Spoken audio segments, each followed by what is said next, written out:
এরকম যে আক্ষরিক অর্থে দ্য টার্ম স্যাম্পল এটা দ্বারা কি বোঝায়? স্যাম্পল বলতে বোঝায় রিপ্রেজেন্টেটিভ অফ বাল্ক পোর্শন। তার মানে অনেক বড় একটা পোর্শন, অথবা আমরা যেটাকে পপুলেশন বলি রিসার্চের ভাষায়, সেই টোটাল যে পপুলেশন সেখান থেকে আমরা কিছু প্রোডাক্ট বা আইটেম বা কিছু মানে এটা কি উপাদান এলিমেন্ট আমরা কি করি ফাইন্ড আউট করি বা কালেক্ট করি, যেটা টোটাল পপুলেশনটাকে কি করবে রিপ্রেজেন্ট করবে, so which is called sample. So আমি এটা রিসার্চের কথা বলেছিলাম। আমরা যখন ডেটা কালেকশন করি, ফর এক্সাম্পল আমরা যদি গার্মেন্টস, বাংলাদেশের গার্মেন্টস ইন্ডাস্ট্রি বা আরএমজি ইন্ডাস্ট্রির পার্সপেক্টিভে কোনো রিসার্চ করি, ধরা যাক এস গোলে আমরা কিরকম আমরা অগ্রসর হয়েছি ইন দ্য কন্টেক্সট,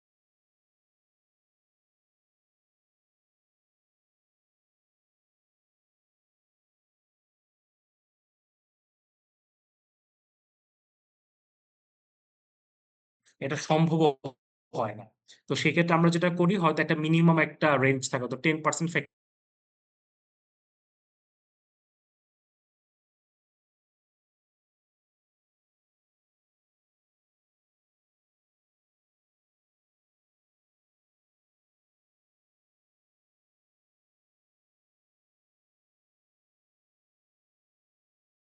কি অর্ডার কোয়ান্টিটি বা অর্ডার ভলিউমের উপর, যেখানে আমরা টেইলরিং করি সেখানে দেখা যাচ্ছে যে আমাদের আহ, একটা বা দুইটা পিস প্রোডাক্ট আমরা ডেভেলপ করি, একজন দর্জি বা টেইলার যিনি তৈরি করেন, কিন্তু ইন্ডাস্ট্রিতে তো আসলে সংখ্যাটা অনেক বেশি থাকে। 10,000, 20,000, মিনিমাম 25,000, 50,000, 1 লাখ বা তারও বেশি প্রোডাক্ট আমাদের তৈরি করতে হয় বা অর্ডার আমরা রিসিভ করি। তো সেই ক্ষেত্রে দেখা যাচ্ছে যে আমরা টেইলরিং এর মতো প্রোডাক্ট গুলোকে আমরা সরাসরি অর্ডার রিসিভ করেই কাপড়গুলোকে কমপ্লিকেটেড প্রোডাক্ট, আবার আমাদের যখন ফ্যাক্টরিতে অর্ডার গুলো দেয় সেই অর্ডার গুলোর মধ্যে কিন্তু আমাদের ডিফারেন্ট টাইপস অফ প্রোডাক্ট থাকে। যেমন জেন্ডার বেসিক্স প্রোডাক্ট থাকে, মেল ফিমেল, আবার কিডস আইটেম থাকে, আবার বয়স ভিত্তিক প্রোডাক্ট থাকে, আবার হচ্ছে দেখা যাচ্ছে কিছু প্রোডাক্টের ডিজাইন ভ্যারি করে। সো সেই অনুযায়ী আমি ক্লাসের মধ্যে তোমাদের বলেছিলাম প্রোডাক্ট বেসিক্যালি 3 ধরনের হয়। একটা হচ্ছে বেসিক, একটা সেমি ক্রিটিক্যাল, আর হচ্ছে ক্রিটিক্যাল প্রোডাক্ট। সো দেখা যাচ্ছে যেগুলো খুব ক্রিটিক্যাল প্রোডাক্ট, সো সেগুলোর মধ্যে আসলে অনেক ধরনের ডিজাইন স্টাইল থাকে, ট্রিমস অ্যাক্সেসরিজ, যখন আমরা অর্ডার রিসিভ করব সাথে সাথে সেগুলোকে আমরা অর্ডার রিসিভ করার সাথে সাথে আমরা বাল্ক প্রোডাকশন বা ম্যাস প্রোডাকশন শুরু করতে পারবো না, কারণ অনেক ম্যানুফ্যাকচারিং ডিফিকাল্টিস রেইজ হতে পারে, অনেক ইস্যু রেইজ হয়।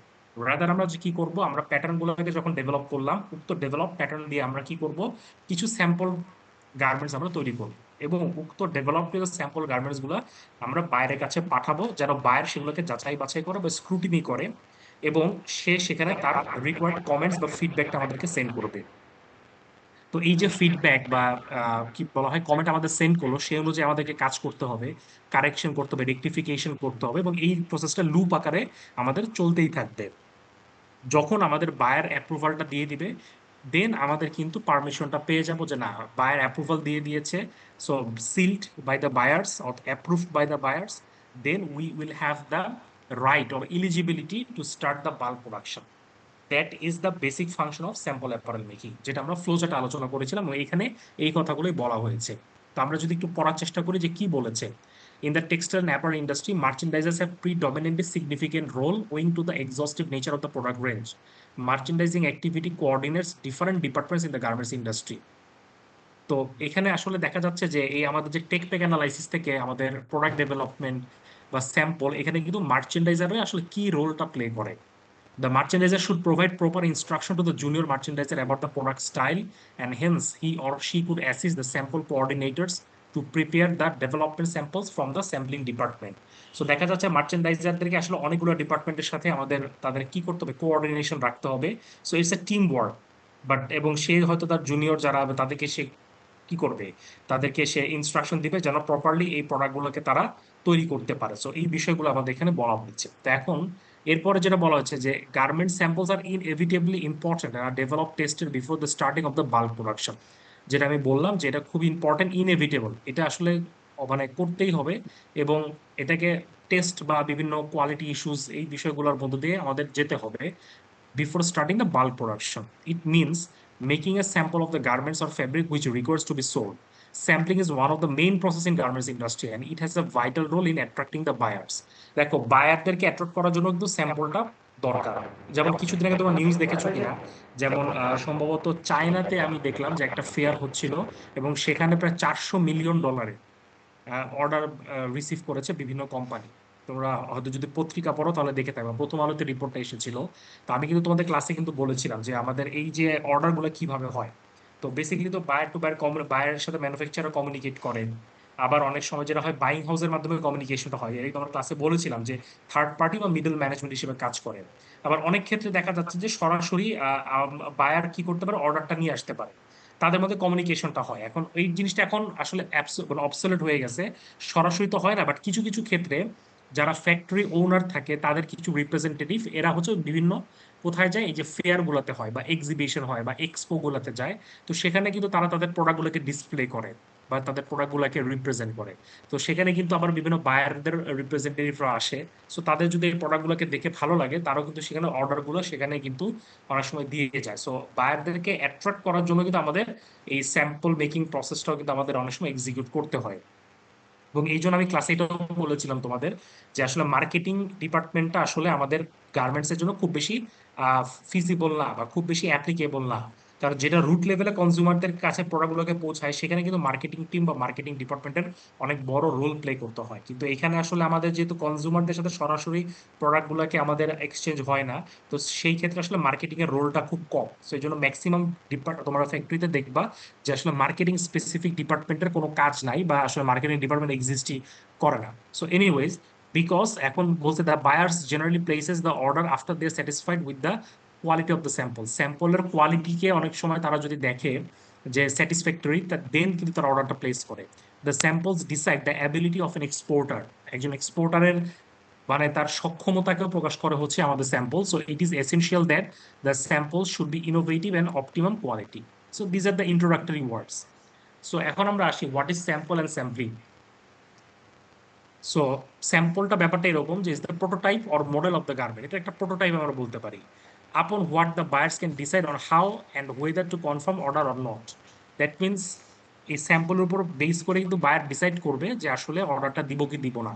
The buyer will access the exporter and his organization only by the samples. এবং বায়ার কিভাবে অ্যাক্সেস করে এক্সপোর্টারকে?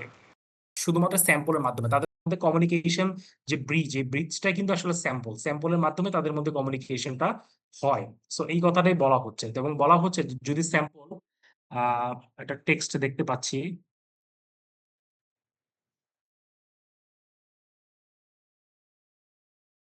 যার বাইং ও ট্রেডিং হাউসের ক্ষেত্রে তো মার্কেটিং টিমের গুরুত্ব কি আছে? হ্যাঁ, বাইং বা ট্রেডিং হাউসের জন্য মার্কেটিং এর গুরুত্বটা ইম্পর্টেন্ট, বাট আমি বলছিলাম যে ফ্যাক্টরি পার্সপেক্টিভে সেটা খুব বেশি ইম্পর্টেন্ট না। আন্ডারস্ট্যান্ড? কারণ দেখা যাচ্ছে যে একটা ফ্যাক্টরিতে ওই যে বললাম তো অর্ডার গুলো ম্যাক্সিমাম ক্ষেত্রে দুইটা বা তিনটা ভাবে আসে। নাম্বার ওয়ান হচ্ছে দেখা যাচ্ছে যে বাংলাদেশে আসলে এখন এখন যে কালচারটা গ্রো করতেছে, তোমরা খেয়াল বাংলাদেশে কিন্তু বড় বড় ফ্যাক্টরির সংখ্যা বাড়তেছে, ছোট ছোট ফ্যাক্টরির সংখ্যা কমে যাচ্ছে। আমরা পেপার পত্রিকায় প্রায় দেখি না যে এত এত শত শত ফ্যাক্টরি বন্ধ হয়ে যাচ্ছে, হাবি যাবে, অনেক কিছু হচ্ছে। কিন্তু অন দ্য সেম টাইম,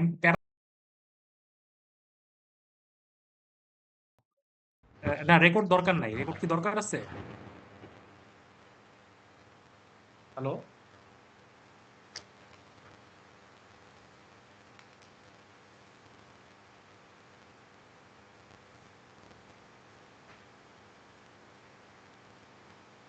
আচ্ছা, যেটা বলতেছিলাম, সো দেখা যাচ্ছে প্যারালালি আমাদের এই বড় বড় ফ্যাক্টরি গুলো তাদের ক্যাপাসিটি কিন্তু আমাদের বাড়ছে। সো মানে এখানে একটা কন্ট্রাডিক্টরি, মানে এখানে খুব একটা মানে এটাকে আমরা এটাকে কি বলবো যে একটা দ্বৈত একটা মানে ইস্যু বা একটা আমাদের একটা যে দেখা যাচ্ছে যে ছোট ছোট ফ্যাক্টরি বা অনেক আহ, মাঝারি মানে ফ্যাক্টরি বন্ধ হয়ে যাচ্ছে, কিন্তু বড় বড় ফ্যাক্টরি গুলা সো দেখা যাচ্ছে যে তারা আবার তাদের ক্যাপাসিটি বিল্ড আপ করতেছে। তো এখন দেখা যাচ্ছে যে বড় ফ্যাক্টরি গুলার তারা হচ্ছে একটা লং টার্ম বিজনেস তারা পরিচালনা করে। দেখা যাচ্ছে যে বায়ারের সাথে তারা কাজ করছে, ওই বায়ার কিন্তু বছরের পর বছর ধরে এই ফ্যাক্টরির সাথে একটা ভালো রিলেশনশিপ মেনটেন করতেছে এবং একই সাথে ফ্যাক্টরি রিলেশনশিপ মেনটেন করছে এবং অর্ডার গুলো কিন্তু তাদের কাছে চলে আসতেছে অটোমেটিক্যালি। এবং কোনো কোনো ক্ষেত্রে বড় ফ্যাক্টরি গুলোর এমন অবস্থা হচ্ছে যে তারা ওভার স্যাচুরেটেড হয়ে যাচ্ছে এবং অর্ডার গুলোকে তারা আসলে এক্সিকিউট করতে পারতেছে না, মানে তাদের ক্যাপাসিটি থেকে এক্সিট করতেছে। সো এরকম একটা সিচুয়েশন হচ্ছে। সো সেই ক্ষেত্রে তাদের কিন্তু মার্কেটিং এর রোলটা অত্যন্ত কম। আবার আরেকটা ক্ষেত্রে মার্কেটিং যেটা হয় যে হ্যাঁ আমাদের এই প্রোডাক্টগুলোতে পরিচিতি করানো, যে আমাদের যে প্রোডাক্ট, কারণ এর বাইরে তো বাইরের অসংখ্য বায়ার আছে। সো আমরা তো নিশ্চয়ই সাধারণত ওই গুটি কয়েক বায়ের উপর ডিপেন্ডেন্ট হব না, রাদার আমরা আরো মার্কেটটাকে এক্সপ্লোর করতে চাই। সো সেই ক্ষেত্রে দেখা যাচ্ছে, আমি ওইটাই বললাম যে বিভিন্ন এক্সিবিশন বা এক্সপো গুলা সবচেয়ে ভাইটাল বা পিভটাল রোল প্লে করে। সো সেই ক্ষেত্রে দেখা যায় যে ফ্যাক্টরি গুলা তারা স্টল দেয়, তারা এক্সিবিশন বা এক্সপোতে যায়, এবং সেখানে দেখা পাওয়া যে মালিক পক্ষের লোকজন, তাদের ছেলে মেয়েরা দেখবা যে ওই ডিরেক্টর হিসেবে ওই কোম্পানিগুলোতে বসে আছে, তারা কিন্তু এই জিনিসগুলোকে ডিল করে। সো দেখা যাচ্ছে তারা কিন্তু অনেক অর্ডার আবার নিয়ে আসে। সো টিপিক্যালি আমরা ধরা যাক যে একটা ভোগ্য পণ্য বা হচ্ছে কনজিউমার প্রোডাক্ট যেগুলো থাকে বাজারে, ওইখানে মার্কেটিংটা আমরা যেভাবে করি, অ্যাডভার্টাইজমেন্ট বা এই ধরনের ক্ষেত্রে, সো সেই ক্ষেত্রে কিন্তু আমাদের এই ধরনের গার্মেন্টসে আমাদের সেটা অতটা অ্যাপ্লিকেবল ও ফিজিবল না। সো দ্যাটস ওয়াই আমাদের মার্কেটিং এর রোলটা অত্যন্ত কম।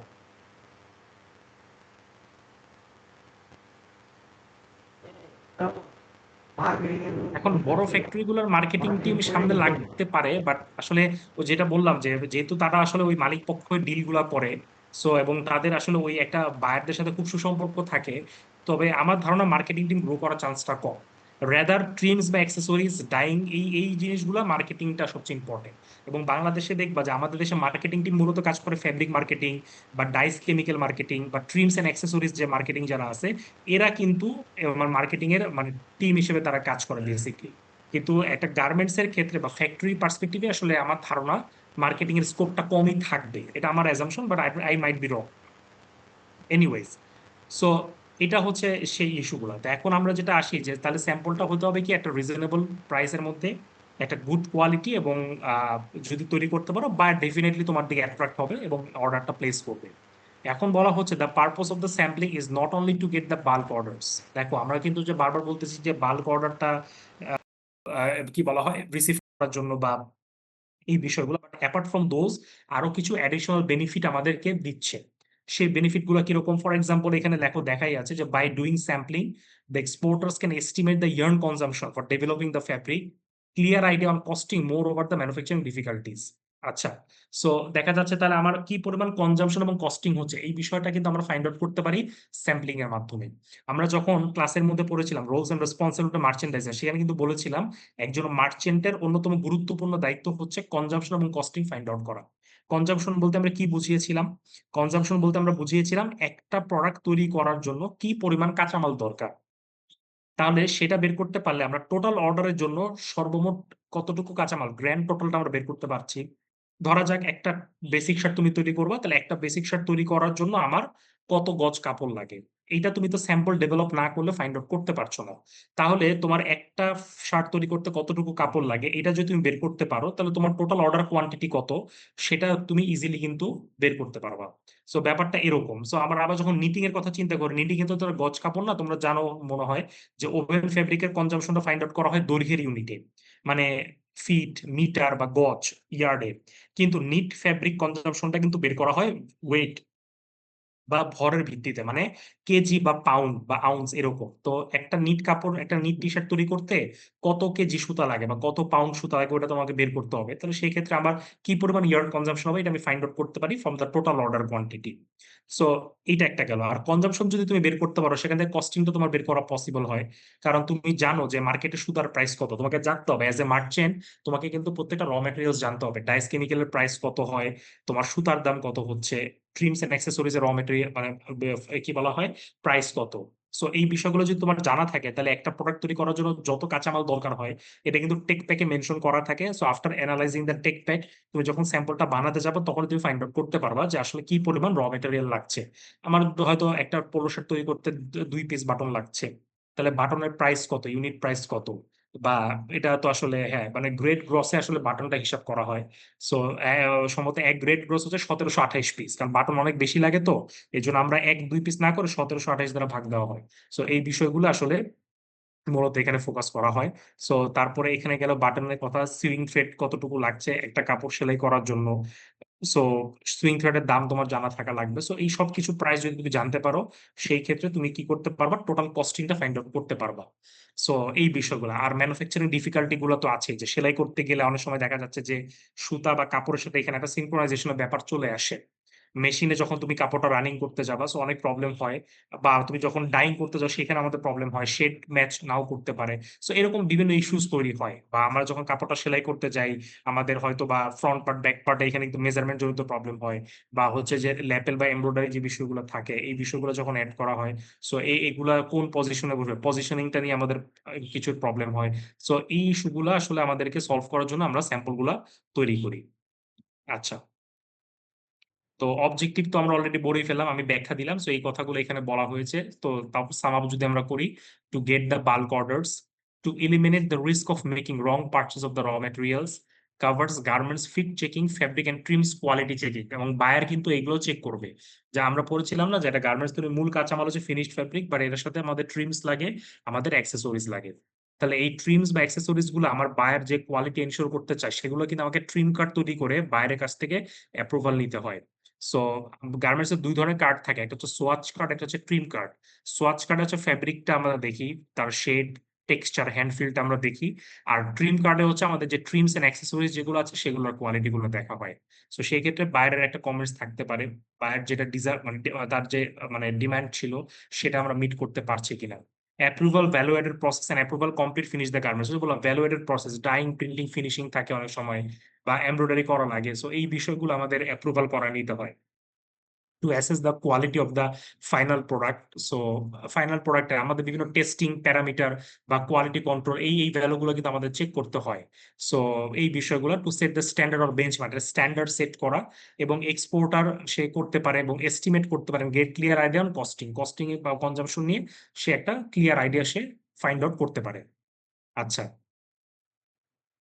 আচ্ছা, ওকে। কাজী আব্দুল্লাহ, সো ওকে অসংখ্য ধন্যবাদ, সে অনেক কোশ্চেন করছে। সো মানে এই জানার আগ্রহটা থাকাটা ভালো। এনিওয়েজ, সো এবার আমরা সেটা ফ্লো চার্ট, তো ফ্লো চার্টটা হচ্ছে খুব সিম্পল, যে receiving the tech pack from the buyers, তারপর আমরা ক্যাট বা প্যাটার্ন তৈরি করি, স্যাম্পল তৈরি করি। অ্যাপ্রুভালের জন্য, অ্যাপ্রুভাল হয়ে গেলে আমরা সাইট সেটটা করি, ইভালুয়েট করি, তারপর পিপি মিটিং করা হয়, যেটাকে আমরা বলি প্রি প্রোডাকশন মিটিং। তারপর গ্রেডিং করা হয়, তারপর আবার বাইরের কাছে পাঠানো হয় অ্যাপ্রুভালের জন্য, আবার গ্রেডিং অফ দ্য স্যাম্পল করা হয়, মার্কার তৈরি করা হয়, sending the sample to the cutting section, production start. এই সাইকেলটা চলতে থাকবে।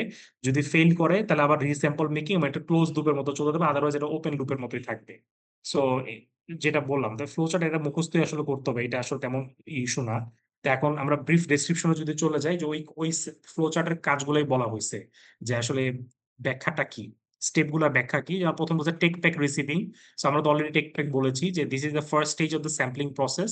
In this stage, tech pack or the technical packet receive from the buyer via merchandiser.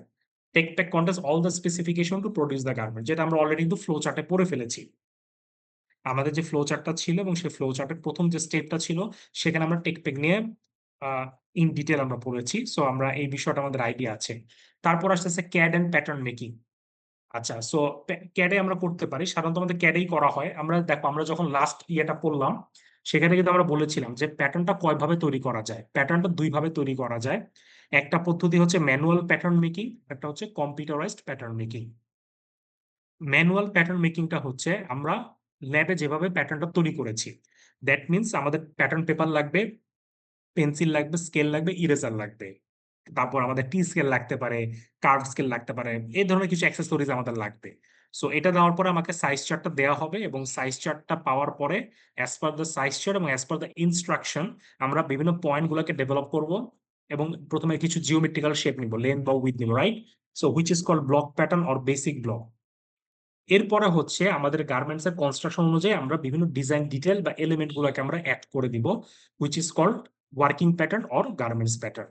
So এটা গেল আমাদের হচ্ছে ম্যানুয়াল পদ্ধতি। আর আরেকটা পদ্ধতি যেটা, সেটা হচ্ছে কম্পিউটারাইজ পদ্ধতি। কম্পিউটারাইজ পদ্ধতিতে আমরা সফটওয়্যার ব্যবহার করে আমরা প্যাটার্নটা তৈরি করি, যে সফটওয়্যারটাকে আমরা সংক্ষেপে বলি ক্যাড। ফুল মিনিংটা হচ্ছে কম্পিউটার এইডেড ডিজাইন। যেমন আমি কিছু কমার্শিয়াল নেমও মনে হয় তোমাদেরকে ক্লাসে বলেছিলাম, লাইক লেকট্রা মডারিস, গারবার, অপটিটেক্স, ক্ল 3D। তো এরকম আরো আছে, এবং গুগল জেমিনিরও কিন্তু আবার ক্যাট সফটওয়্যার আছে, জেমিনি ক্যাট বা এরকম।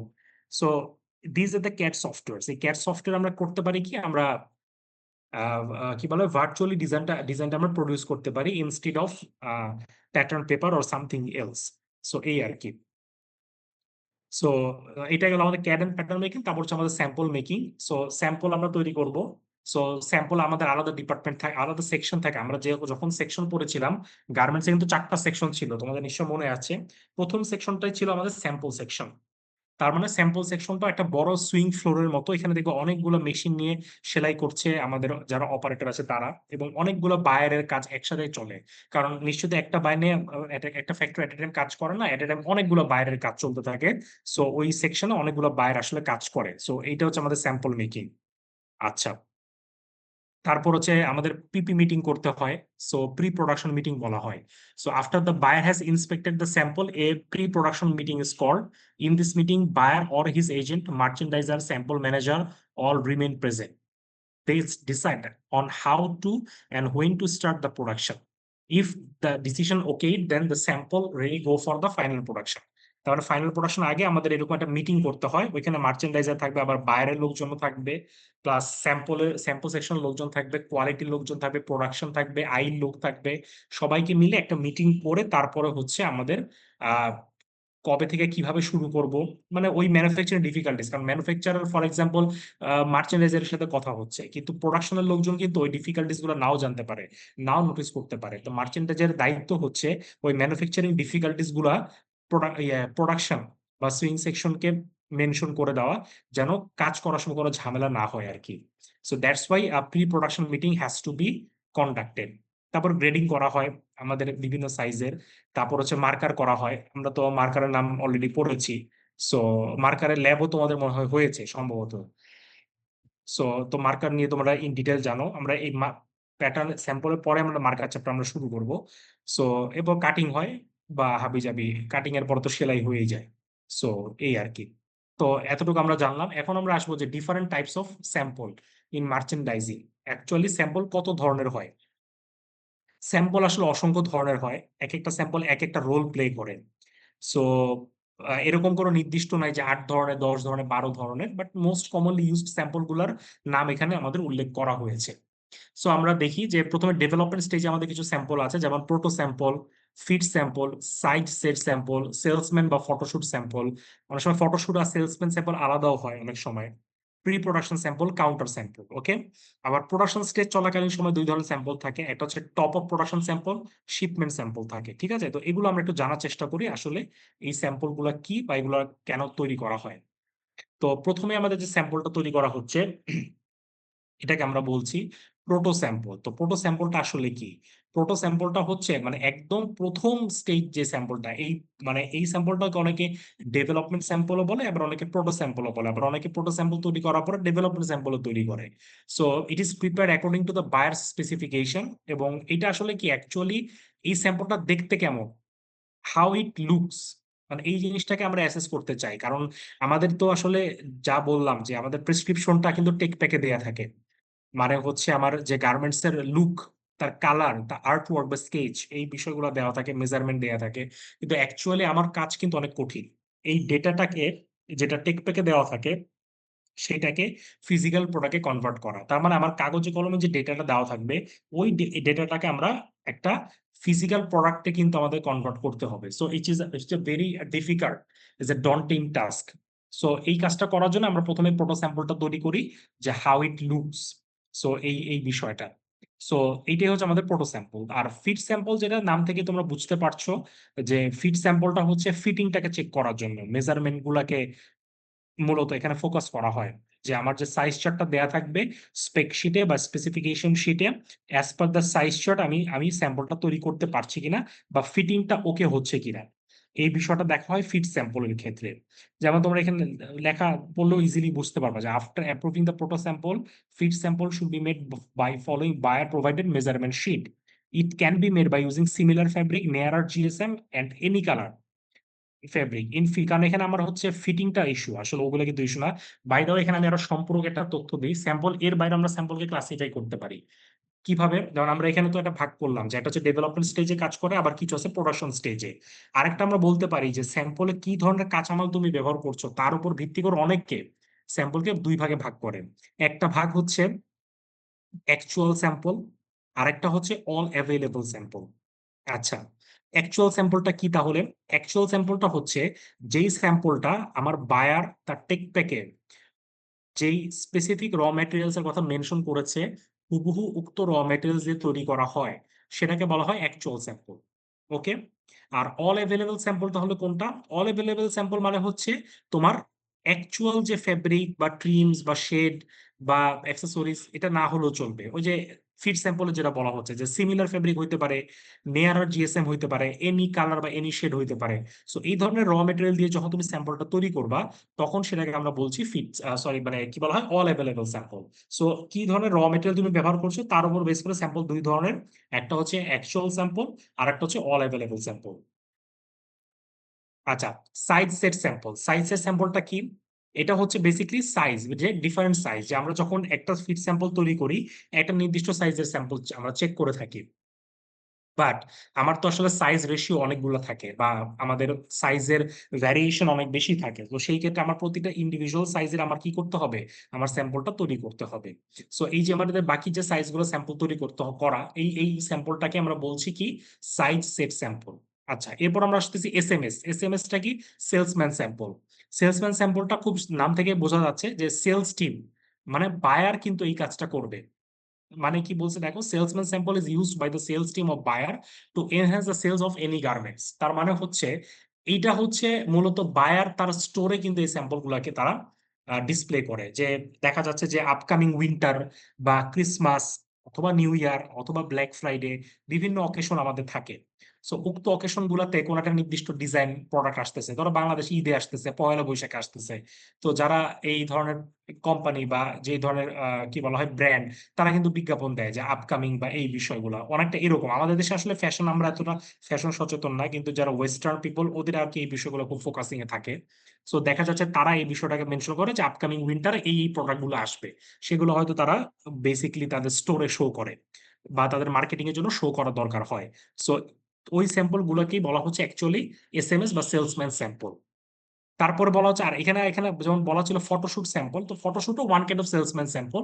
বাট ওইটা যেটা করা হয় সেটা হচ্ছে যে ফটোশুট, তার মানে মডেল সে স্যাম্পল গুলো পরিধান করবে এবং তারপরে ফটোশুট করা হবে। ফটোশুট করার পরে ওই স্যাম্পল গুলাকে বিভিন্ন আমরা ক্ষেত্রে মার্কেটিং এ ব্যবহার করতে পারবো, যেমন ম্যাগাজিনে ব্যবহার করতে পারি, বিল বোর্ডে ব্যবহার করা হয়। তারপর হচ্ছে যেমন আমরা ফেসবুকে, কথার কথা, আমরা ইউজ করি, ওয়েবসাইটে আমরা ইউজ করে থাকি, পত্রিকায় বিজ্ঞাপন দেওয়া হয়।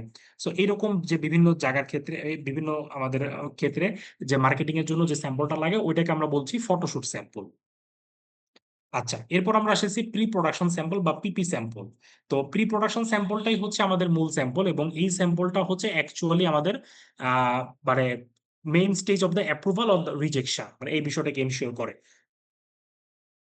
If the sample will approve, মানে পিপি স্যাম্পল যদি আমাদের অ্যাপ্রুভ হয়, then can go for the rest of the process of that order. But যদি রিজেক্ট হয় তাহলে আমাদের এখানে রিভিশন আসতে থাকে। সো এই জন্য পিপি স্যাম্পলটা অ্যাকচুয়ালি আমাদের actual fabric, actual trims, actual accessories সবকিছুকে আমাদের মানে অ্যাকচুয়ালি বায়ার যেটা আমাদের মেনশন করবে সেটাকে দেখে আমাদের তৈরি করতে হয়। So it is a very critical স্টেজের কথা বলা হয়েছে এবং extra care must be needed here to confirm and order correctly. তারপর আসতেছে আমাদের কাউন্টার স্যাম্পল। এখন কাউন্টার স্যাম্পলটা আমাদের কেন দরকার হয়? কাউন্টার স্যাম্পলটা বেসিকলি আমাদের দরকার হয় যে বিভিন্ন আমাদের ডিপার্টমেন্টে আমাদের এই স্যাম্পল গুলো পাঠানো দরকার হয়। ফর এক্সাম্পল, যখন আমার বায়ের স্যাম্পলটা অ্যাপ্রুভাল করে দিবে, সে কিন্তু একটা সিল দিয়ে দিচ্ছে, এটাকে সিল বা অ্যাপ্রুভ স্যাম্পল দিয়ে দিচ্ছে। কিন্তু ওই স্যাম্পলটা কিন্তু আমরা লকারে রেখে দিই এবং ওই স্যাম্পলটা কিন্তু খুব যত্ন সহকারে আমাদের সংরক্ষিত থাকে। কিন্তু উক্ত স্যাম্পলটা তো আমাদের বিভিন্ন সেকশনে বা বিভিন্ন ডিপার্টমেন্টে লাগতে পারে প্রোডাকশন পারপাসে। তো তখন আমাদের যেটা করতে হয়, যে স্যাম্পলটা আমাদের অ্যাপ্রুভড হয় তার এগেনস্টে আমরা আরো কিছু স্যাম্পল, অ্যাডিশনাল স্যাম্পল তৈরি করি এবং এই অ্যাডিশনাল স্যাম্পল গুলা আমরা পরবর্তীতে কি করি, বিভিন্ন ডিপার্টমেন্টে আমরা পাঠাই এবং রেফার করি, যে এই স্যাম্পল গুলো তারা দেখে তারা তাদের প্রোডাক্ট গুলোকে তৈরি করতে পারে। So which is called actually হচ্ছে আমাদের কাউন্টার স্যাম্পল। আচ্ছা, তো এই কটা গেল আমাদের হচ্ছে ডেভেলপমেন্ট স্টেজে। আর যখন প্রোডাকশন চলাকালীন সময়ে চলবে, সেখানে আরো দুটো স্যাম্পলের কথা এখানে বলা হয়েছে। একটা স্যাম্পল বলা হয়েছে top sample, top of production, আর একটা হচ্ছে শিপমেন্ট স্যাম্পল। তো টপ স্যাম্পল কোনটা? সেটা হচ্ছে দেখা যাচ্ছে বায়ার তোমাকে অর্ডার দিলোই এবং বায়ার আমাকে স্যাম্পল অ্যাপ্রুভ করলো, বাট কোনো কোনো ক্ষেত্রে দেখা যাচ্ছে যে বায়ার গুলা হয় অতিরিক্ত সচেতন থাকে বা তাদের কোয়ালিটি নিয়ে তাদের কনসার্ন অনেক বেশি থাকে। সো তখন তারা জাস্ট মানে কিউরিসিটি থেকে এনশিওর হইতে চায় যে আমি যে স্যাম্পলটা অ্যাপ্রুভাল দিলাম এই অ্যাপ্রুভ স্যাম্পলটা হুবহুই কি প্রোডাকশন হচ্ছে কিনা এটা একটু চেক করা, জাস্ট ফর চেকিং। তো তখন দেখা যাচ্ছে যে আমরা কি করি, প্রোডাকশন চলাকালীন সময় লাইন থেকে আমরা কি করি, কিছু র্যান্ডমলি কিছু গার্মেন্টস পিক করে সেটা বাইরের কাছে পাঠাই, এবং কি বলা হয় বা এগুলা অবজার্ভ করে আর কি, বা ক্রস চেক করে। সো এটাকে বলা হচ্ছে টপ টপ বা এটাকে কি বলে, টপ অফ প্রোডাকশন স্যাম্পল। আর শিপমেন্ট স্যাম্পল যেটা বলা হচ্ছে এটা হচ্ছে একদম লাস্ট স্টেজে তৈরি করা হয়। তো শিপমেন্ট স্যাম্পল যেটা বলা হয় যখন আমার প্যাকেজিং হয় তখন আমরা কিছু স্যাম্পল রেখে দিই। কেন রেখে দিই, দুইটা পার্সপেক্টিভ থেকে রেখে দিই। Number one, for the future reference, ভবিষ্যতের জন্য আমরা রেখে দিই যে আমরা একটা সাকসেসফুলি, দেখেন আমরা যে একটা অর্ডার ডেলিভার করলাম, তো আমাদের এই প্রোডাক্টগুলো ডেলিভার করছে, তো এগুলো আমাদের ফ্যাক্টরিতে থাকে। যখন বায়ার আমার সময় ভিজিট করে তাদেরকে দেখাই। আবার এই প্রোডাক্ট গুলো আমরা নিয়ে বিভিন্ন এক্সিবিশন বা এক্সপোতে কিন্তু আমরা চলে যাই, বা এই কারণে মূলত শিপমেন্ট স্যাম্পলটা দরকার হয়। আবার অনেক সময় যেটা হয় সেটা হচ্ছে যে আমরা যখন ওই কাস্টমস ক্লিয়ারেন্স করতে যাই, মানে হচ্ছে কমার্শিয়াল ডিপার্টমেন্ট মূলত ডিল করে এটা গার্মেন্টস এর। সো প্যাকিং ট্যাকিং হয়ে আমাদের এটাকে একদম ধরো কাস্টমস চলে যাবে মানে বন্দরে, পোর্টে। তো কাস্টমস কি করে, তো ওই অনেক সময় সে চেক করার জন্য প্যাকেট গুলো খুলে খুলে প্রোডাক্ট গুলো চেক করে। তো এখন এই জন্য আমরা বাহিরে আমরা কিছু লুজ অবস্থায় কিছু স্যাম্পল দিয়ে দিই যে এই স্যাম্পল গুলো ভিতরে আছে, জিনিসটাকে ইনশিওর করার জন্য। তো তার কাছে তো বাহিরে লুজ অবস্থায় একটা স্যাম্পল থাকেই। তো পরবর্তীতে কাস্টমস এর যারা পার্সোনাল তারা এগুলাকে খুলে জাস্ট র্যান্ডমলি চেক করে দেখে যে না তাকে যে হাতে যে স্যাম্পলটা দেওয়া হয়েছে এটার সাথে প্যাকেজিং এ যে স্যাম্পল গুলা প্রোডাক্ট গুলো আছে সেগুলা মানে একই কি না। সো এই বিষয়টা চেক করার জন্য আমরা অনেক সময় শিপমেন্ট স্যাম্পল আমরা তৈরি করে থাকি। Okay, so these are the samples. এখন এর বাইরে আবার কিছু স্যাম্পল আছে, সেটা হচ্ছে বায়ার স্যাম্পল। বায়ার স্যাম্পল বলতে কি বোঝানো হয়, বায়ার স্যাম্পল বলতে হচ্ছে যেমন offer sample, fabric sample, accessory sample, document sample, যেটা বায়ারকে মূলত আমরা কাজ, মানে বায়ারকে কনভিন্স করা বা হচ্ছে তাদের জন্য মার্কেটিং এর জন্য কাজে লাগে। যেমন অফার স্যাম্পল, অফার স্যাম্পল বলতে আমরা বায়ারকে অফার করি যে আমাদের সক্ষমতা বা আমাদের হ্যান্ডক্রাফটেড আমাদের কাজের কোয়ালিটি কিরকম, ক্যাপাসিটি কিরকম, এই বিষয়গুলোকে এনশিওর করা হয় ওই যে বিভিন্ন এক্সিবিশন বা এক্সপোতে আমরা যে প্রোডাক্টগুলোকে এক্সিবিশন করি ওগুলা। আর ফেব্রিক স্যাম্পল মানে হচ্ছে আমাদের যে ফেব্রিকটা সোয়াচ দেখতে হয়, শেড দেখতে হয়। তার মানে হচ্ছে আমাকে বলে দিল ধরো 220 GSM কি বলা হয়, ডাবল জার্সি ফেব্রিক, অথবা আমাদের প্লেন উডেন ফেব্রিক আমাকে হয়তো বলে দিল যে ইপিআই পিপিআই এত এত, আমাকে কনস্ট্রাকশন কনস্ট্রাকশন দিলেই তো হবে না, তার হ্যান্ড ফিল টেক্সচার দেখা লাগবে, আবার সেটাকে ডাই করার পরে বা প্রিন্ট করার পরে তার টেক্সচার, হ্যান্ড ফিল, শেড এগুলো চেক করতে হয়। সো এই স্যাম্পল গুলোকে আমরা বলি ফেব্রিক স্যাম্পল। আর অ্যাক্সেসরিজ বা ট্রিমস তো আমি অলরেডি এর আগে বলেই ফেললাম যে আমাকে বায়ার যে ট্রিমস বা অ্যাক্সেসরি গুলো নমিনেট করে দিবে সেগুলো প্রপার কোয়ালিটি, কালার, কনস্ট্রাকশন সব ঠিক আছে কিনা এগুলোকে চেক, এই মর্মে যা চেক করে এটা অ্যাক্সেসরিজ স্যাম্পল। আর ডকুমেন্ট স্যাম্পল মানে হচ্ছে এই পুরো অর্ডারটা এক্সিকিউট করার জন্য যে যে কাগজপত্র আমার দরকার হয়, এই কাগজপত্র আমরা অনেক সময় সংরক্ষণ করে ফেলি। এই সংরক্ষণ কেন করি, কারণ আমি যেন প্রপারলি বুঝতে পারি যে কোন স্টেপের পর কোন স্টেপ, বা হিস্ট্রিটা বা ব্যাকগ্রাউন্ড আমি যেন বুঝতে পারি। এই জন্য অনেক সময় ফ্যাক্টরি বা মার্চেন্টরা এই ডকুমেন্ট গুলোকে প্রিজার্ভ করে, তো এগুলোকে বলা হচ্ছে ডকুমেন্ট স্যাম্পল। ওকে, এই কথাগুলো এখানে আমাদের মূলত বলা আছে। আচ্ছা, এখন আমরা আসবো যে স্যাম্পল তো আমরা বুঝলাম, তো এখন স্যাম্পলটা রিজেক্ট কেন হয়। স্যাম্পল তো আমরা অনেক আলোচনা করলাম যে কি হয় না হয়, টাইপস, ক্যাটাগরিজ, কেন আমরা তৈরি করব, কনটেক্সট সবকিছু। সো অ্যাপার্ট ফ্রম দোজ এখন আমাদের হচ্ছে স্যাম্পল তো রিজেক্ট হতে পারে, কেন রিজেক্ট হয়, তো এটা খুব সিম্পল, কোয়ালিটি ইস্যুস, ম্যাচ করতেছে না, তাই না। সো কোয়ালিটি বলতে তোমার হচ্ছে ফ্যাব্রিক শেড ম্যাচ করে নাই, টেক্সচার, হ্যান্ড ফিল ঠিক নাই, যে ট্রিমস বা অ্যাক্সেসরিজ গুলো তুমি দিয়েছো সেই ট্রিমস বা অ্যাক্সেসরিজ গুলা বাইরের স্ট্যান্ডার্ডের সাথে ম্যাচ করে নাই, বা যে ফ্যাব্রিকটার স্পেসিফিকেশন ম্যাচ করে নাই, জিএসএম ম্যাচ করে নাই, এরকম হইতে পারে। আবার বিভিন্ন কোয়ালিটি ইস্যুস হইতে পারে, মানে আমাকে কিছু টেস্টিং স্ট্যান্ডার্ড দিয়ে দিবে না, ধরো seam strength, tensile strength, bursting strength, rubbing fastness, colour fastness, button pulling test, nickel test, এরকম টেস্টের তো অভাব নাই, হিউজ অ্যামাউন্ট অফ টেস্ট থাকে। তো এই টেস্ট গুলা তাকে আন্ডার গো করতে হয় বা পাস করতে হয়। এখন কোনো কোনো ক্ষেত্রে যদি সে ওই প্রপার টেস্ট গুলা মানে অ্যাচিভ করতে না পারে, আমাদের যে ল্যান্ডমার্ক গুলো, তাহলে সেটা রিজেক্ট হতে পারে। এটা হচ্ছে কমন প্র্যাকটিস। আর এখানে আরো কিছু প্র্যাকটিসের কথা বলা হয়েছে, যেমন পুয়ার ওয়ার্কম্যানশিপ। তার মানে হচ্ছে যে কাজটা করবে তার তার দক্ষতা ভালো না, তার সেলাইয়ের দক্ষতা ভালো না। সো লুজ স্ট্রেস থাকতে পারে, ঠিক আছে, বা অনেক সময় সুতা গুলা ইচিনেস তৈরি করে আমাদের স্কিনে। তারপর হচ্ছে ধরো ফ্রন্ট বা ব্যাক পার্টটা একদম মিডল পোর্শনে না হয়ে কিছুটা আপ এন্ড ডাউন হয়ে গেল এরকম। সো পুয়ার ওয়ার্কম্যানশিপ এটা ওয়ান অফ দ্য মেজর মানে মেজর ইস্যুস, যে তার কাজের দক্ষতার উপর বেস করে আসলে স্যাম্পল রিজেক্টেড হইতে পারে। তারপর বলা হচ্ছে lack of understanding between the buyer and the buying house. যদি বাইং হাউসের মাধ্যমে আমরা অর্ডারটা এনশিওর করি, তো অনেক সময় এখানে যেহেতু মিডল ম্যানেজমেন্ট হিসেবে বাইং হাউস থাকে, সো বাইং হাউসকে কিন্তু এই জিনিসগুলো বুঝে নিতে হয়। তো সেই ক্ষেত্রে সে যদি বাইরের কাছ থেকে না বুঝে প্রপারলি, ফ্যাক্টরিকে সে অনেক সময় সেটাকে ব্রিফ করতে পারে না, রং ডিসকাশন বা রং ব্রিফ হয়ে যেতে পারে। সো এই জায়গায় যদি একটা মিসআন্ডারস্ট্যান্ডিং বা ল্যাক অফ আন্ডারস্ট্যান্ডিং হয়, সেই ক্ষেত্রে আমাদের গার্মেন্টস এর যে স্যাম্পলটা প্রপারলি তৈরি নাও হতে পারে। তারপর বলা হচ্ছে নন availability of the actual trims of the fabrics, যে আমার যে অ্যাকচুয়াল যে ট্রিমস বা অ্যাক্সেস সেটা আমি পাচ্ছি না, হয়তো তুমি কাছাকাছি। আমি যেটা অলরেডি প্রথমেই বললাম যে আমি একবারে কিন্তু মানে গ্ল্যান্স আমি বলে দিয়েছি যে কি কারণে রিজেক্ট হয়, যে অ্যাকচুয়াল ট্রিমস অফ ফ্যাব্রিক্স এর ঘাটতির কারণে রিজেক্ট হতে পারে। Late comment from the buyer, অনেক সময় দেখা যাচ্ছে বায়ার ডিলে করে বা কমেন্ট দেরি করে, এখন সে হয়তো মনে করতেছে যে তার স্যাম্পল ইজ ওকে। তো এরকম একটা মিসআন্ডারস্ট্যান্ডিং ক্রিয়েট হতে পারে। তো তখন আমাদের অনেক সময় এই স্যাম্পলটা রিজেক্ট হতে পারে। তারপরে এখানে একটা টেবিল দেওয়া হয়েছে ওই ওই কথাগুলোই, জাস্ট এখানে আরো দু একটা অ্যাডিশনাল আইটেম বা টপিক দেওয়া আছে। যেমন দেখো weak file management cause problem কি বলছে দেখো, wrong information to the washing printing or embroidery section regarding wash print or embroidery standard. মানে কি বলেছি, ধরা যাক তোমার যে ওয়াশ হইতে হবে, ওই ওয়াশ যেমন আমরা ডেনিম ওয়াশ করি না, গার্মেন্টস ওয়াশ করি না, তো ওই ওয়াশিং এর ফলে একটা শেড অ্যাচিভ করা লাগে, তো ওই শেডটা আমি অ্যাচিভ করি নাই। অথবা প্রিন্ট দেওয়া হয়েছে, প্রিন্টটা আমার হয়তো পারফেক্টলি হয় নাই, এমব্রয়ডারিটা আমার যে পজিশনিংটা বা ডিজাইনটা আমার পারফেক্ট হয় নাই। তো সেই ক্ষেত্রে রং ইনফরমেশনের কারণে এই ভুলগুলো হইতে পারে। মিস্টেক কিন্তু অ্যাপারেল প্যানেল মেজারমেন্ট, তোমার প্যানেল মেজারমেন্ট মানে তুমি লেন্থ উইথ এগুলো মেজারমেন্ট করতে ভুল করতে পারো। তারপর বলা হচ্ছে failure in understanding priority of which sample to be completed first.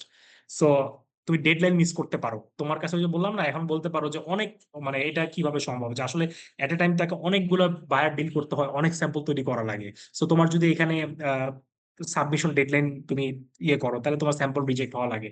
So delay follow up of the samples from washing printing and the embroidery section. So আবার যখন আমার ফলো আপ আসবে ওয়াশিং প্রিন্টিং এমব্রয়ডারি সেকশন থেকে, এখানে delay হইতে পারে। এবং দেখো তার ইম্প্যাক্ট গুলো কিন্তু বলা আছে, যে যদি রং ইনফরমেশন অফ ওয়াশিং বা প্রিন্টিং হয় সেক্ষেত্রে লেট অর কি বলা হচ্ছে failure of the sample submission deadline dissatisfaction.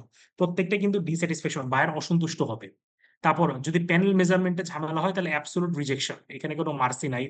তারপর তোমার এখানে প্রায়োরিটি যদি ডিলে করো তাহলে সেই ক্ষেত্রে failure of sample submission deadline হতে পারে, যেটা বললাম যে দেরি হতে পারে। আবার টাইমলি ডিলে ফলো আপ হলে এখানে আমাদের টাইমলি স্যাম্পল সাবমিশন হতে পারে, কারণ ফলো আপ দিচ্ছে না। তোমার যে সেকশন গুলো সেই সেকশনের সাথে মার্চেন্ডাইজার সেকশনের কোঅপারেট নাই, কোঅর্ডিনেশনের ঘাটতি, তো সেই ক্ষেত্রে যদি সেটা কমার্স না দেয় এখানে তোমার দেরি হয়ে যেতে পারে, তাই না? সো ওইটাই বলতেছে যে failure of the timely sample submission. এটা গেল উইক ফাইল ম্যানেজমেন্ট। আচ্ছা, then number two weak inventory management হতে পারে। ইনভেন্টরি আমি কিন্তু বলছিলাম তোমাদেরকে যে একটা ডিপার্টমেন্টের কথা বলছিলাম না, যে গার্মেন্টস অনেকগুলো ডিপার্টমেন্ট থাকে, তার মধ্যে একটি একটা ডিপার্টমেন্ট থাকে ইনভেন্টরি, অনেকে থেকে স্টোর বলে, মানে গোডাউন, যেখানে আমরা কাঁচামাল গুলো রাখি বা ফিনিশ প্রোডাক্ট গুলোকে সংরক্ষণ করি বা স্টোর করে রাখি, রাইট? সো এটি হচ্ছে আমাদের ইনভেন্টরি বা স্টক। তো সেই ইনভেন্টরি ম্যানেজমেন্টে ভুল হতে পারে, যে making mistake by mixing of fabric, যে তোমার একটা বায়ারের স্যাম্পলের সাথে আরেকটা বায়ারের স্যাম্পল, অথবা একই বায়ারের মাল্টিপল স্যাম্পল থাকে, তো একটা স্যাম্পলের সাথে আরেকটা স্যাম্পল মিক্স আপ হয়ে গেল, ফ্যাব্রিকের হইতে পারে, ট্রিমস এর হইতে পারে, অ্যাক্সেসরিজ এর হইতে পারে। সো মিক্স আপ হয়ে গেলে তো স্যাম্পল রিজেক্টেড হবে।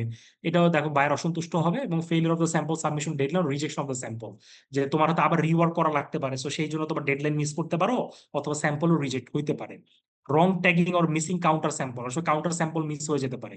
সো সেই ক্ষেত্রে রিপ্রসেস অফ দ্য টোটাল আবার তোমাকে রিপ্রসেস করতে হবে, কাউন্টার স্যাম্পল হারাই গেলে তুমি কাজ করতে পারবে না। সো সেই ক্ষেত্রে তোমার workload of the sample, workload বেড়ে যাবে এবং টাইম লাগবে। তারপর এটা গেল উইক ইনভেন্টরি ম্যানেজমেন্ট। এছাড়া আমাদের আরো আছে, দেখো 3 নম্বর point, dirty sample section. Dirty sample section বলতে বোঝানো হয় যদি আমার এখানে ময়লা হয়, নোংরা হয়, সো কাজ করতে গিয়ে হেলথ হ্যাজার্ড তৈরি হতে পারে, যেমন health hazard to the workers by taking a dust particles causing respiratory problem হতে পারে। সো ওয়ার্কার ইলনেস হইতে পারে, তো ওয়ার্কার যদি অসুস্থ হয়ে যায় সাথে সেই ক্ষেত্রে আমাদের কি হবে, স্যাম্পল সাবমিশন ডেডলাইন কিন্তু আমাদের ডিলে হইতে পারে। এবং একটা কথা মাথায় রাখবা, যারা স্যাম্পল সেকশনে কাজ করে তারা কিন্তু মাল্টিটাস্কার।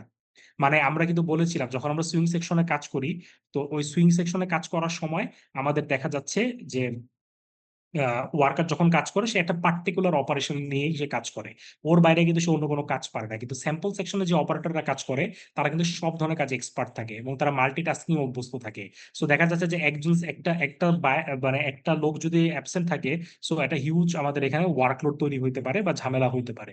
সো এইটা আমাদের হয়। সো এখানে এটাই বলছে, দেখো ফেইলিয়ার হইতে পারে। তারপর কি বলছে, workers injury happen due to slippery floor by unremoval oil drop after machine maintenance, বা এই ধরনের যদি কাজ হয়, তো সেই ক্ষেত্রে আমাদের ওয়ার্কার ইনজুরি হতে পারে, ডিমোটিভেটেড ওয়ার্কার হবে এবং panic at work or slow working হতে পারে। তারপর garment piece or cut panel suddenly falls on the dirty floor containing oil droplet or other dirty particles. তার মানে তোমার গার্মেন্টসটা পড়ে গেল, গার্মেন্টসটা ময়লা হয়ে গেল, তাহলে তোমার এটা dissatisfaction of the buyer, buyer dissatisfied হবে, তার অসন্তুষ্ট তৈরি হবে, টাইমলি স্যাম্পল আবার তোমাকে রিওয়ার্ক করা লাগতে পারে, আবার স্পট তোমাকে উঠানো লাগতে পারে, ঝামেলা আস কি। তারপর machine accident due to excessive friction. আচ্ছা।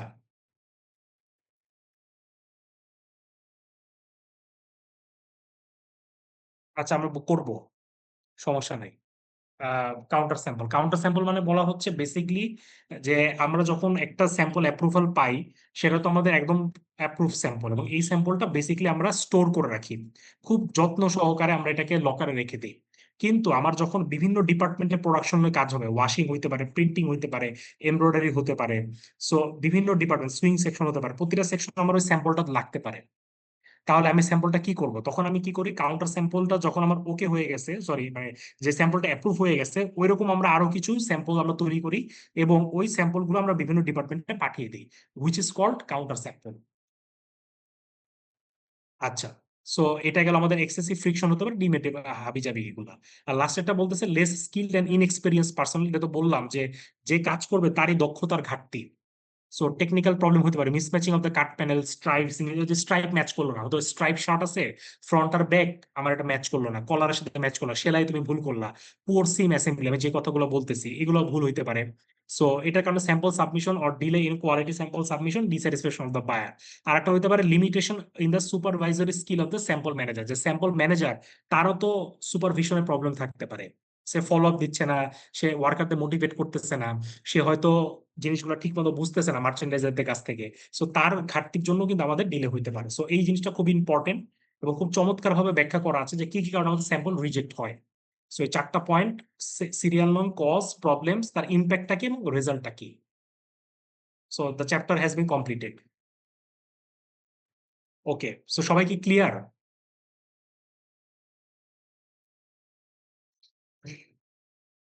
হ্যালো, সবাই কি বুঝতে পেরেছো আমি যে স্যাম্পল চ্যাপ্টার আজকে আলোচনা করলাম সবার কাছে ক্লিয়ার কিনা, বা জি আমার স্যার। কথা বুঝতে পারছো কিনা? আচ্ছা, তো সিয়ার আছো, অন্তর আছো, বা কে আছো, আর কে কে আছো? Yes sir. হ্যাঁ, তুমি যেটা করো, এই যে তোমার চ্যাট বক্সে গিয়ে তুমি স্ক্রিনশটটা নিয়ে আমাকে হোয়াটসঅ্যাপে পাঠাবা, অ্যাটেন্ডেন্স। Okay sir. তো তুমি এখনই নিয়ে নাও, আমি ক্লাসটা ক্লোজ করার আগেই তুমি স্ক্রিনশট গুলো নিয়ে নাও। একবারে দুইটা অ্যাটেন্ডেন্স দিয়ে দিব আজকে। এই যে একজন আবার বলছে 44 আসি, এটা বলা তো দরকার নাই, তোমরা আসো না 53। আবার মেসেজ দিচ্ছে কে? 53, 18, এখানে মেসেজে বক্সে, মেসেজ চ্যাট বক্সে দেওয়ার দরকার নাই তো, যারা উপস্থিত আছো তাদের তো দেখে এটা ইয়ে করবে, অন্তর স্ক্রিনশট নিয়ে পাঠিয়ে দিবে। ইয়েস স্যার, স্ক্রিনশট নিয়েছি। ডান না? ওকে। জি তো আশা করি সবাই ক্লাসটা বুঝতে পেরেছো। তো হ্যাঁ, এই যে একজন আছে কাজী আব্দুল্লাহ আর একটা কোশ্চেন করছে, একটু জাস্ট ওর কোশ্চেনটা নিয়ে নেই। কি বলছে স্যার, একটা কোশ্চেন, এখন তো অনেক লোকাল অ্যাক্সেস কোম্পানি ওপেন হয়েছে লাইক বিজে, বিপিএম তে প্রায় 2400 মতো। হ্যাঁ, এক্সপোর্ট অনেক অ্যাক্সেসরিজ প্যাকেজিং টিমস আছে, লোকালি অনেকে আছে স্যার, এক্ষেত্রে থেকে মার্কেট এন্ট্রি নেওয়া গুড আইডিয়া হবে, মানে ট্রিপস দিয়ে হ্যাঁ, এটা ভালো একটা আইডিয়া। ট্রিমস এন্ড অ্যাক্সেসরিজ মার্কেটিংটা আমাদের দরকার, কারণ গার্মেন্টস এর বিজনেস যতদিন থাকবে ইকুয়ালি প্যারালালি এর ডিমান্ডটা ততদিন থাকবে। আলটিমেটলি মূল মাদার ইয়েটা হচ্ছে আমাদের গার্মেন্টস, বায়ার কতদিন আমাদের এখানে অর্ডারটা প্লেস করতেছে এবং ফ্যাক্টরি গুলা লোডেড কিনা। তো তোমার ফোরকাস্টিং যখন করবা, তখন তোমাকে ওই বিষয়গুলোকে অ্যাসেস করতে হবে ফিল্ডে নেমে। এবং সেই ক্ষেত্রে তোমাকে একটা ফোরকাস্ট করতে হবে যে আগামী 5 বছর পর্যন্ত বাংলাদেশের অর্ডার রেশিওটা কিরকম হবে বা অর্ডারের ভলিউমটা কিরকম হবে তার উপর বেস করে আসলে ফিক্স করা। বাট আমি মনে করি ট্রিমস এন্ড অ্যাক্সেসরিজটা ইজ এ গুড, মানে কি বলবো যে মানে এটা একটা ভালো একটা সম্ভাবনা আছে। সো এই সেক্টরে আর কি বিজনেস করা বা এন্ট্রি নেওয়ার ক্ষেত্রে।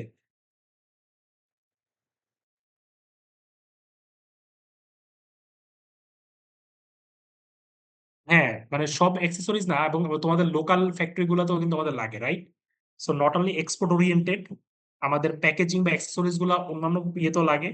আবার হচ্ছে তোমার কি বলা হয় যে ট্রিমস বা অ্যাক্সেসরিজ গুলো, এগুলো কিন্তু আমাদের লোকালি যে প্রোডাক্ট গুলো আমরা তৈরি করতেছি সেখানে হিউজ অ্যামাউন্ট অফ লাগতেছে। So আমাদের কিন্তু লোকালে একটা বড় একটা বাজার আছে 20 কোটি লোকের। সো সেখানে কিন্তু আমাদের huge amount of trims accessories লাগে। So it's a good option আমার মতে।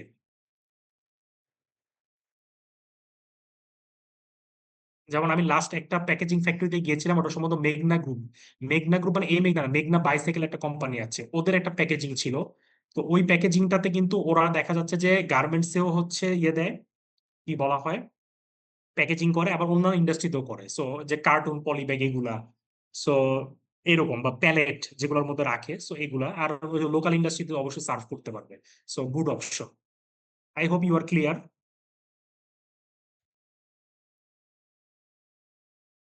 কাজী আব্দুল্লাহ।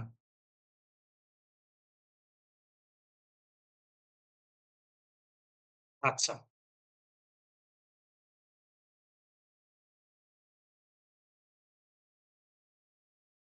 আচ্ছা। তো আব্দুল্লাহ এখন, আচ্ছা, তোমার সাথে আমরা একটা ক্লাসে আমরা অফলাইনে আমরা আলোচনা করবো না আরো ডিটেল। সো সেই ক্ষেত্রে তোমারও তো আরো কিছু ইনসাইট আছে, সো এটা আমরা ইনশাল্লাহ আহ, মোটামুটি অনেক কিছু তোমার সাথে আলোচনা করলাম। বাট তোমার যদি আরো কোয়েশ্চেন আছে ওটা আমরা আমরা ফিজিক্যালি মিট করে আমরা এটা ইয়ে করবো, ফেস টু ফেস ডিসকাশন হবে, ঠিক আছে?